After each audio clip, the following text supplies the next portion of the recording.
सबको हैप्पी साबत। मैं बहुत खुश हूँ कि आज का सबक स्कूल पाठ का जो शीर्षक है बहुत ही सुंदर है। आज का सबक स्कूल पाठ का जो शीर्षक है वो है परमेश्वर के परिवार का हिस्सा। परमेश्वर के परिवार का हिस्सा। और याद वचन हम लोग पढ़ेंगे पहला यूहन्ना 3:1। पहला यूहन्ना 3:1 इसमें लिखा है, देखो पिता ने हमसे कैसा प्रेम किया है कि हम परमेश्वर के संतान कहलाए। कितना सुंदर याद वचन है। मैं फिर से एक बार पढ़ना चाहता हूं। इसमें लिखा है, देखो पिता ने हमसे कैसा प्रेम किया है कि हम परमेश्वर की संतान कहलाए। हम जानते हैं डिजायर ऑफ एजेस यहां सबक स्कूल पाठ में दिया गया है पेज 4 में। डिजायर ऑफ एजेस पेज 832 में इसमें लिखा है, स्वर्ग का परिवार और पृथ्वी का परिवार एक परिवार के सदस्य बन सके। इसका मतलब परमेश्वर की जो परिवार है वो स्वर्ग और या पृथ्वी, स्वर्ग और पृथ्वी दोनों परमेश्वर के परिवार है। लेकिन दुख की बात है कि पाप के चलते हम लोग जानते हैं एदन बागान में लूसीफर शैतान ने आदम और हवा को पाप में फुसला करके उन्होंने पाप किया। और पाप जो है यशाया 59 उसका 2 के अनुसार पाप जो है परमेश्वर से अलग कर देता है। और हम लोग जानते हैं रोमियो 3:23 के अनुसार कि इस पृथ्वी के जितने भी लोग हैं सभी ने पाप किया है। और पाप जो है परमेश्वर से अलग कर देता है। इसका मतलब परमेश्वर की परिवार जो है उससे ये पृथ्वी के लोग जो है वो अलग हो गया है। और इस पृथ्वी के जितने भी तमाम लोग हैं जो पाप में है उनको बचाने के लिए परमेश्वर ने अपने एकलौता पुत्र को इस पृथ्वी में बलिदान किया। उसको हम लोग यूहन्ना 3 उसका 16 में पाते हैं। इसमें लिखा है, क्योंकि परमेश्वर ने जगत से ऐसा प्रेम रखा कि उसने अपना एकलौता पुत्र दे दिया कि जो कोई उस पर विश्वास करे वह नाश ना हो परंतु अनंत जीवन पाए। आज से लेकर लगभग 2000 साल पहले परमेश्वर ने अपना एकलौता पुत्र को इस जगत में भेजा था। बैतुलहम में उसने जन्म लिया और उसी तरह वो 33 साल तक 33.5 साल तक इस पृथ्वी में रहे। और उन्होंने आखिरी में कैलवरी क्रूस में इस धरती के तमाम मनुष्यों के लिए उसने तमाम मनुष्यों के पापों की प्रायश्चित के लिए उन्होंने कैलवरी क्रूस में लहू बहाया ताकि हम सभी लोग उसको विश्वास करके अनंत जीवन प्राप्त कर सके और परमेश्वर के परिवार का हिस्सा बन सके। कितना सुंदर वचन हम लोग सबक स्कूल पाठ से हम लोग सीखते हैं। इफिसियंस 3 14 और 15 में लिखा है, इसमें लिखा है, मैं इसी कारण उस पिता के सामने घुटने टेकता हूं जिससे स्वर्ग और पृथ्वी पर हर एक घराने का नाम रखा जाता है। कितना सुंदर बात है। स्वर्ग और पृथ्वी जो है परमेश्वर के परिवार का हिस्सा बन सकता है। हम लोग जानते हैं कि 2023 अभी जनवरी पार हो गया है और आज कौन सी तारीख है? फरवरी 4 तारीख है।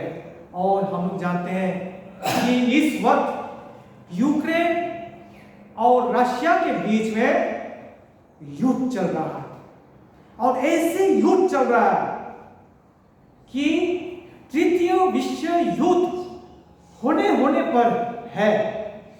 और हम लोग जानते हैं कि यीशु मसीह का दूसरा आगमन से पहले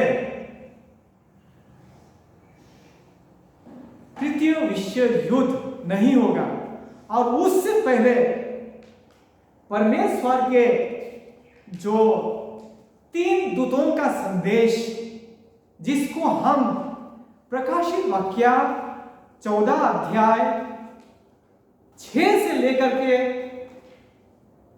12 पदों का अनंतकालीन सुसमाचार, सनातन सुसमाचार सारी दुनिया में फैलाया दिया जाएगा। जिस सनातन सुसमाचार को सुन करके इस पृथ्वी के जितने भी लोग हैं उसको सुन करके अपना जीवन को परिवर्तन करके अपने सारे पापों को त्याग दे करके यीशु मसीह को विश्वास करके एक सुंदर पवित्र जीवन को जी करके वो परमेश्वर के परिवार का हिस्सा बन सकता है। कितना सुंदर वचन है। हम लोग अभी जल्दी से देखेंगे कि इस आखिरी दिन में परमेश्वर अपने मंडली के द्वारा आखिरी बार, जिसको हम लोग यशाया 58 का 2:1 में हम लोग पाते हैं, हम लोग उसको जल्दी से पढ़ते हैं कि पवित्र आत्मा का पिछला वर्षा को प्राप्त करके पेंटिकोस्ट से भी अधिक शक्ति के द्वारा समूचा जगत में परमेश्वर की चेतावनी दिया जाएगा। आइए हम लोग पढ़ेंगे यशाया 58 उसका 1 को पढ़ेंगे। इसमें लिखा है, गला खोलकर पुकार, कुछ न रब छोड़, नरसिंगे का सा ऊंचा शब्द कर, मेरी प्रजा को उसका अपराध अर्थात याकूब के घराने को उसका पाप जता दे। यहां पर हम लोग जानते हैं कि परमेश्वर के लोग समूचा जगत में ऐसे प्रचार करेंगे, ऐसी शक्ति के साथ प्रचार करेंगे और समूचा जगत में जब प्रचार का काम पूरा हो जाएगा तब यीशु मसीह लाखों दूतों के साथ पवित्र लोगों को ले जाने के लिए, स्वर्ग ले जाने के लिए वो आ जाएगा। उसके बाद इस पृथ्वी की विनाश होगा। तो आइए हम लोग थोड़ी देर देखेंगे किस तरह परमेश्वर के लोग समूचा जगत में प्रचार करेंगे। उसको हम लोग प्रकाशित वाक्य 18 अध्याय 1 से हम लोग पढ़ेंगे। ध्यान से सुनिएगा। प्रकाशित वाक्य 18 अध्याय 1 से हम लोग 5 तक पढ़ेंगे। आइए हम लोग उसको पढ़ते हैं।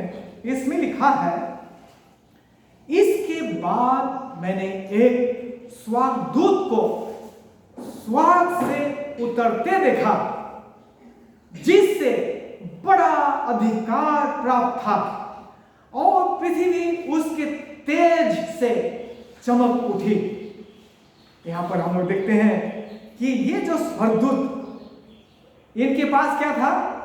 बड़ा अधिकार, दूसरे दूसरे बाइबल में लिखा है शक्ति, इतना शक्ति के साथ इस पृथ्वी में आता है वो स्वर्गदूत। स्वर्गदूत का अर्थ पवित्र लोग है ना, परमेश्वर के लोग, आखिरी मंडली के लोग, ये अवशेष मंडली के लोग। और इसमें लिखा है कि वो पृथ्वी उसके तेज से चमक उठी। उसके तेज का मतलब परमेश्वर की जो महिमा, उसका जो सनातन सुसमाचार का जो पुकार जो है समूचा जगत में वो सुनाई देगा। उसके बाद क्या हम लोग देखते हैं यहाँ पर जगत के लोग जो है वो बेबीलोन में पड़ा है। आइए हम लोग पढ़ेंगे 2 पद को। उसने ऊंचे शब्द से पुकार कर कहा, गिर गया वह बेबीलोन, गिर गया है वह दुष्ट आत्माओं का निवास और हर एक अशुद्ध आत्मा का अड्डा और हर एक अशुद्ध और घृणित पक्षी का अड्डा हो गया, क्योंकि उसके व्यभिचार की भयानक मदिरा के कारण सब जातियां गिर गई है और पृथ्वी के राजाओं ने उसके साथ व्यभिचार किया है और पृथ्वी के व्यापारी उसके सुख विलास की बहुतायत के कारण धनवान हुए हैं। यहां पर हम जानते हैं ये समूचा जगत में जितने भी धर्म है वो बेबीलोन कहा रहा है इस पवित्र शास्त्र से। वो और ये क्या कहा गया है कि ये पाप में पड़ा है। और इसमें लिखा है कि परमेश्वर की जो भयानक विपत्ति, ये बेबीलोन का जो धर्म है उनके लोगों पर गिरेगा। और इसमें लिखा है 4 पद में लिखा है, फिर मैंने स्वर्ग से एक और शब्द सुना, हे मेरे लोगों उसमें से निकल आओ। इसका मतलब परमेश्वर के लोग बेबीलोन के जो दूसरे धर्म है उसमें भी है परमेश्वर के लोग। संसार में आज 45,000 से अधिक मसीही मंडलियां है जो कि बेबीलोन में है, वहां पर भी परमेश्वर के लोग हैं। कभी कभी हम लोग सोचते होंगे कि परमेश्वर के लोग हमारा जो मंडली में ही सिर्फ होगा, लेकिन नहीं, ये गलत बात है। दूसरे मंडलियों में भी है परमेश्वर के लोग। इसमें लिखा है ना, मैं एक बार फिर से पढ़ना चाहता हूं। इसमें लिखा है, हे मेरे लोगों उसमें से निकल आओ। ठीक है, दूसरे जो दुनिया में है, बेबीलोन में है, वहां पर परमेश्वर के लोग हैं।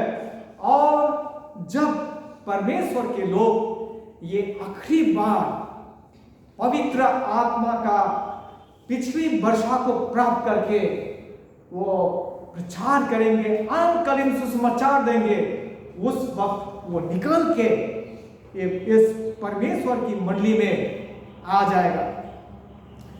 तो उसके बाद आइए हम पढ़ेंगे, उसमें से निकल आओ कि तुम उसके पापों में भागी ना हो, क्योंकि वे लोग 10 आज्ञा को तोड़ करके पाप कर रहे हैं। क्योंकि पाप क्या है उसको हम लोग पहला यूहन्ना 3 अध्याय उसका 4 में पाते हैं कि 10 आज्ञा को तोड़ना, व्यवस्था को तोड़ना ही पाप होता है। तो संसार के जितने भी धर्म है वे लोग जो निर्गमन 20 अध्याय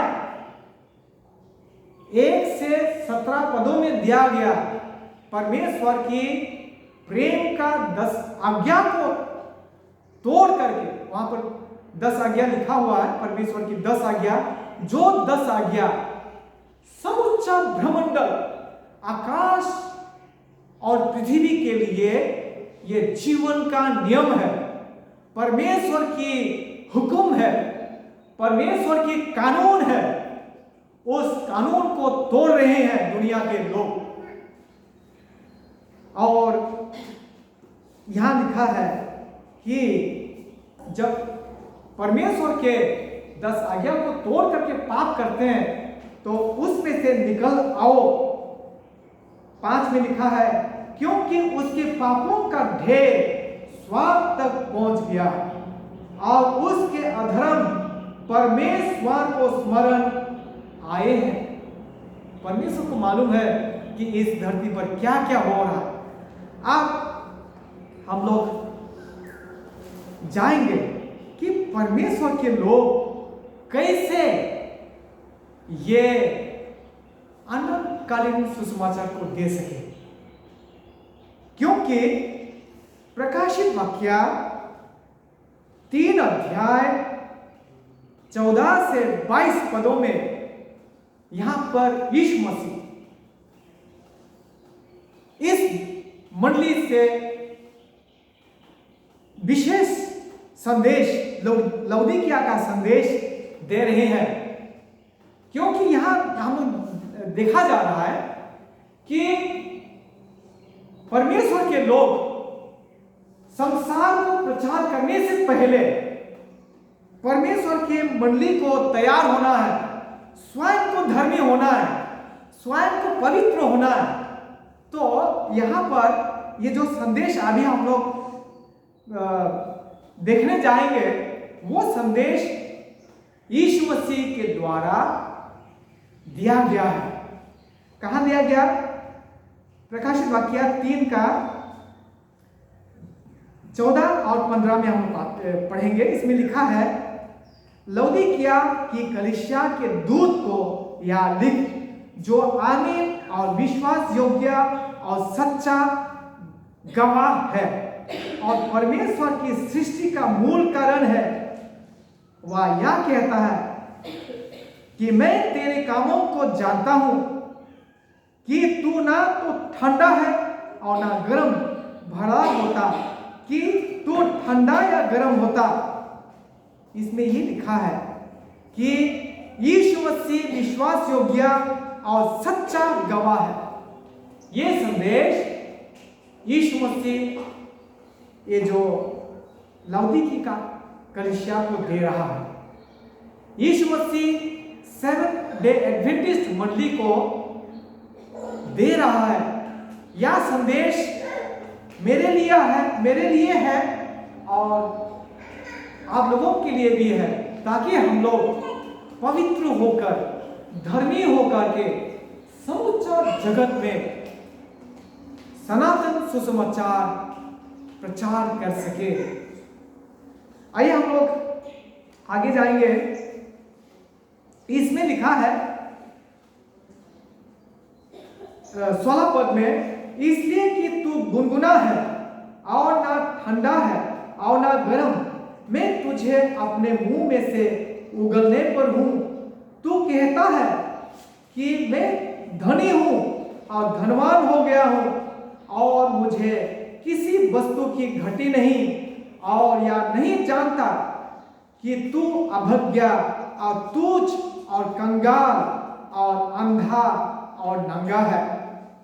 इसमें यीशु मसीह हम लोगों को क्या कह रहा है कि जो स्थिति परमेश्वर की मंडली का है, उसको यीशु मसीह कह रहा है कि तुम लोग ना ठंडा ना गर्म है।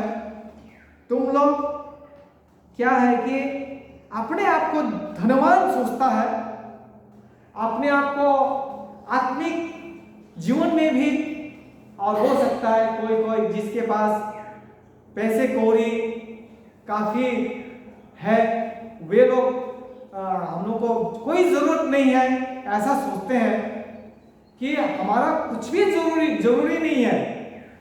किसका जरूरी नहीं है? यीशु मसीह का जरूरी नहीं है। यीशु मसीह का जरूरी नहीं है, ऐसा सोचता है। हम लोग अपने आप जी लेंगे, ऐसा सोचता है, तो वो लौदीकिया का स्थिति में है।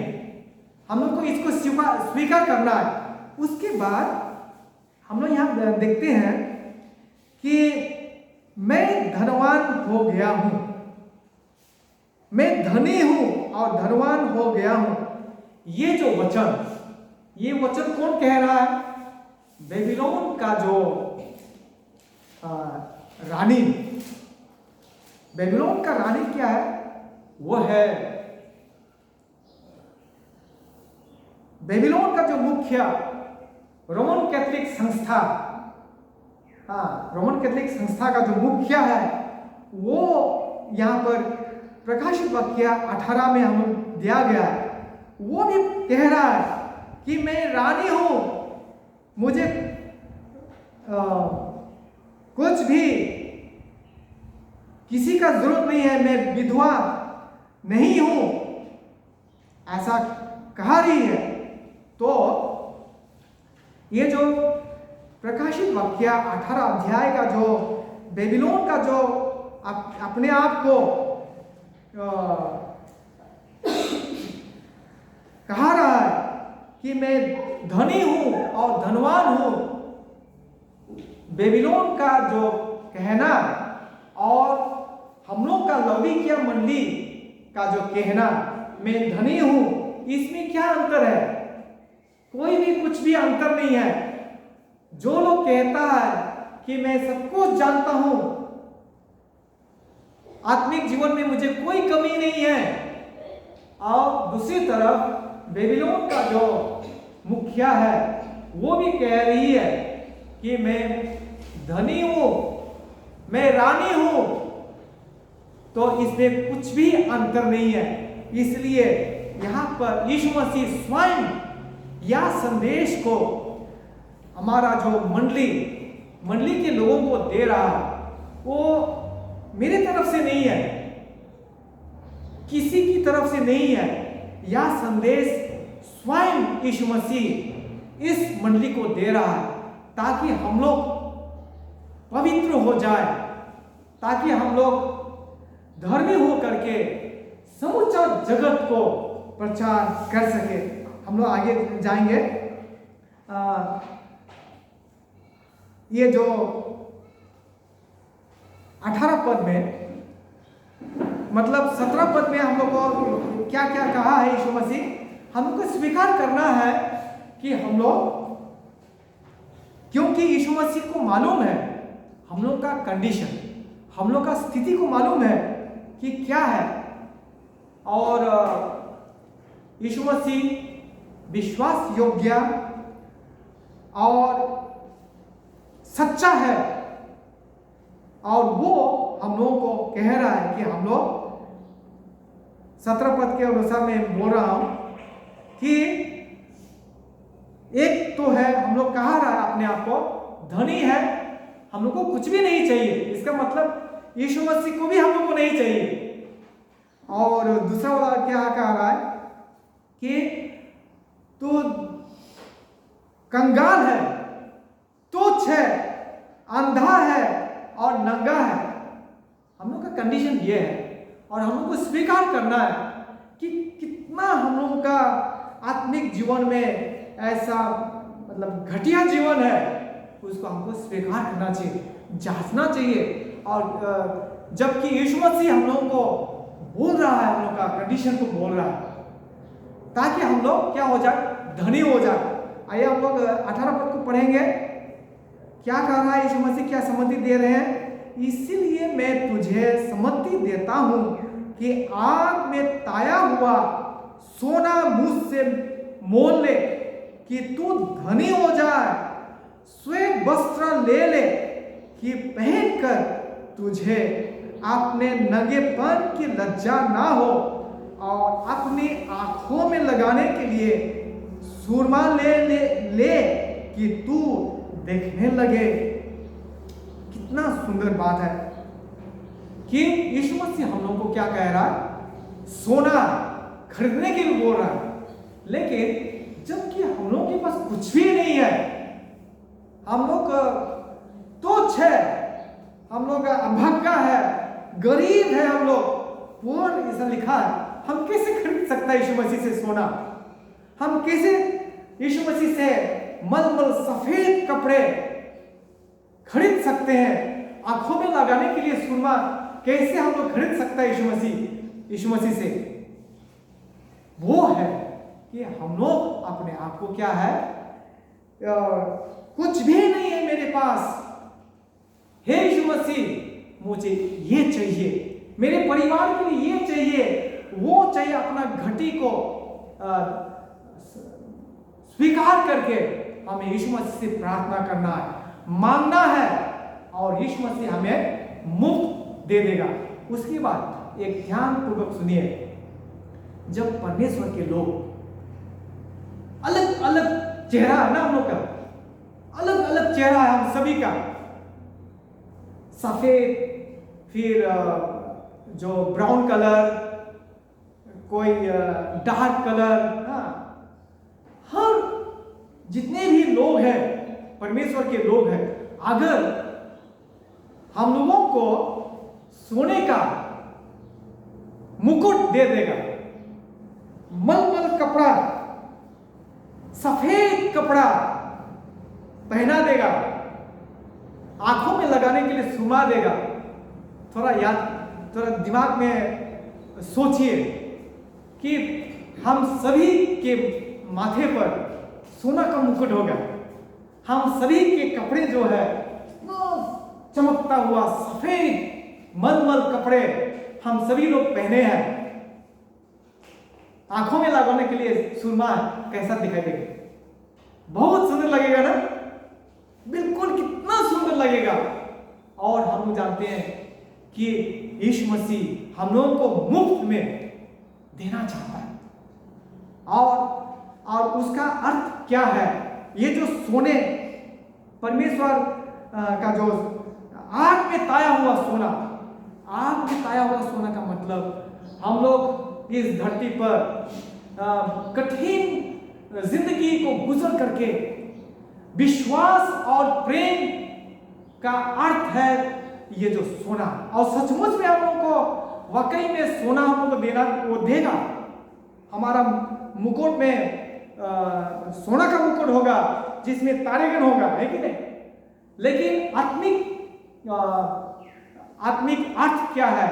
वो है कि प्रेम और विश्वास, सच्चाई पर हमें विश्वास करके, सच्चाई को विश्वास करके, ये जिंदगी में जितने भी कठिन जीवन क्यों ना हो, हम लोग प्रेम और विश्वास के द्वारा हम लोग अपने जिंदगी को गुजर करके यीशु मसीह का दूसरा आगमन तक जो भी हमारा जीवन में दुख तकलीफें आएंगे, लेन देन का कानून होगा, मृत्यु दंड का कानून होगा, बहुत कुछ होगा जो शैतान हमारा जीवन में लाएगा, उसको हम लोग ये पार करेंगे प्रेम विश्वास को लेकर के। उसके बाद हम लोग देखते हैं ये जो सफेद मलमल जो कपड़ा है वो यीशु मसीह का धार्मिकता को दिखाता है। जो धार्मिकता, स्वार्थहीन प्रेम, दुश्मनों को प्रेम करने का जो धार्मिकता, जो कि समूचा दुनिया के लोगों को, चाहे वो कोई भी जात क्यों ना हो, चाहे वो कोई भी धर्म क्यों ना हो, हम लोग का जो प्रेम है वो निष्कपट, यानी कि पार्शियलिटी ना हो, उस बिना पार्शियलिटी का जो प्रेम है, सभी को समान बराबर प्रेम, वो प्रेम के द्वारा हम लोग क्या है, यीशु मसीह का जो सफेद कपड़ा को हम लोग पहन सकता है। उसके बाद आंखों में लगाने के लिए सुरमा, ये क्या है? ये है पवित्र आत्मा। पवित्र आत्मा को हमको मांगना है परमेश्वर से, प्रार्थना से। जब पवित्र आत्मा हमको मिलेगा तो हम सबसे पहले किसको देखेगा? यीशु मसीह को देखेगा। यीशु मसीह का इतना मधुर जो प्रेमिक चरित्र को, उनका जो जिंदगी इस दुनिया में जन्म से लेकर के कैलवरी क्रूस तक उसने जी करके गया, धर्मी जिंदगी को दिखा करके गया, उसको हम लोग देखने लगेंगे और हम लोग भी उसको अनुसरण करके फॉलो करके हम भी यीशु मसीह का धर्मी जीवन को हम लोग जी सकते हैं। उसके बाद अपना जो गंदगी पापी जिंदगी को हम लोग देख सकता है। उसके बाद हम लोग क्या है, ये जो परमेश्वर के जो पवित्र वचन में जो लिखा है उस वचन को हम लोग समझने लगेंगे। 3 चीज आंखों में सुरमा लगा करके हम लोग देख सकता है। सबसे पहले यीशु मसीह का हम लोग देखेंगे। अपना दूसरा है अपना गलती, अपना पापों को देख करके हम स्वीकार करेंगे। हमने सारे पापों को प्रायश्चित करके हम कैलवरी क्रूस में जो यीशु मसीह ने लहू बहाया, उस लहू के द्वारा हम लोग क्षमा प्राप्त करके अगर शुद्ध हो जाएंगे। तो ये जो संदेश है, ये संदेश बिल्कुल हम लोगों के लिए इस वक्त लागू होता है, क्योंकि हम लोगों को मालूम है कि तृतीय विश्व युद्ध होने पर है। वो हम लोग को क्या दर्शाता है कि यीशु मसीह का दूसरा आगमन बहुत जल्द है और हम लोगों को ये अपना खुद जीवन, अपना परिवार को नूह का जैसा, नूह ने अपना परिवार को बचाने के लिए और संसार में जितने भी लोग हैं उसको बचाने के लिए वो 120 साल तक प्रचार किया और जहाज भी निर्माण किया। समूचा अपना फैमिली जो बजट है, परिवार को धन संपत्ति खर्च करके वो सारा ये बचाने का, उद्धार का काम में वो लगा दिया और वो हम जानते हैं वो बुद्धिमानी का काम किया। तो आइए हम लोग भी ये जो आखिरी समय में नूह जैसा बुद्धिमान बनेंगे। अपने परिवार को बचाने के लिए हम लोग को क्या करना, ये जो नूह का जहाज का मतलब हम लोग मालूम है कि प्रकाशित वाक्य 13 अध्याय 17 में कि लेन देन का कानून होगा, हम लोग खरीद बिक्री नहीं कर सकता, उसके लिए अपना खेती बाड़ी हम लोग को करना है, वेजिटेबल्स लगाना है, खाना पीना का जुगाड़ करना है। जिस तरह से नूह ने खाना पीना के लिए 1 साल के लिए समूह के लिए जुगाड़ किया था, तो परमेश्वर और भी बहुत सारे बातों को हमको सीखना है जो परमेश्वर पवित्र आत्मा के द्वारा हमको शिक्षा प्रदान करेगा। परमेश्वर इस वचन पर हम सभी को आशीष प्रदान करे ताकि हम लोग ये जो संदेश जो है, ये संदेश यीशु मसीह के द्वारा दिया गया वो मेरे लिए है, आप लोगों के लिए है। और जब हम तैयार हो जाएंगे, हम लोग धर्मी हो जाएंगे, तो हम लोग तमाम संसार के लोगों को हम लोग प्रचार कर सकता है। और उसके लिए हम लोग क्या है, नम्र होना है। सबसे बड़ी बात है वो है ये जो लौदीकिया का जो वचन है, प्रकाशित वाक्य 14:1 से लेकर के 22 तक, वो क्या है, ये नम्र। मैं आखिरी पढ़ना चाहता हूँ 19 से 22 तक, ध्यान से सुनिएगा। मैं जिन से प्रेम करता हूँ उन सबको उलाहना और ताड़ना देता हूँ, इसलिए सरगर्म हो और मन फिरा देख, मैं द्वार पर खड़ा हुआ खटखटाता हूँ। यदि कोई मेरा शब्द सुनकर द्वार खोलेगा तो मैं उसके पास भीतर आकर उसके साथ भोजन करूंगा और वह मेरे साथ। जो जय पाए मैं उसे अपने साथ अपने सिंहासन पर बैठाऊंगा, जैसे मैं भी जय पाकर अपने पिता के साथ उसके सिंहासन पर बैठ गया। आप थोड़ा सा दिमाग में कल्पना कीजिए कि परमेश्वर का सिंहासन, वहां पर यीशु मसीह बैठा और आपको भी वहां पर बैठा दिया सिंहासन में। परमेश्वर के बगल में आप भी बैठ गया है और आपके माथे में क्या है? सोने का मुकुट है। आप सफेद कपड़ा पहने हुए हैं, आंखों में सुरमा लेकर के। इसका मतलब परमेश्वर के पास आपका जीवन के लिए, आपका जिंदगी के लिए कितना ऊंचा मकसद है, कितना ऊंचा प्लान है जिसको हम कल्पना नहीं कर सकता है। तो आइए हम लोग आखिरी पद पढ़ेंगे। इसमें लिखा है, जिनके कान हो वह सुन ले कि आत्मा कलीसियाओं से क्या कहता है। धन्यवाद।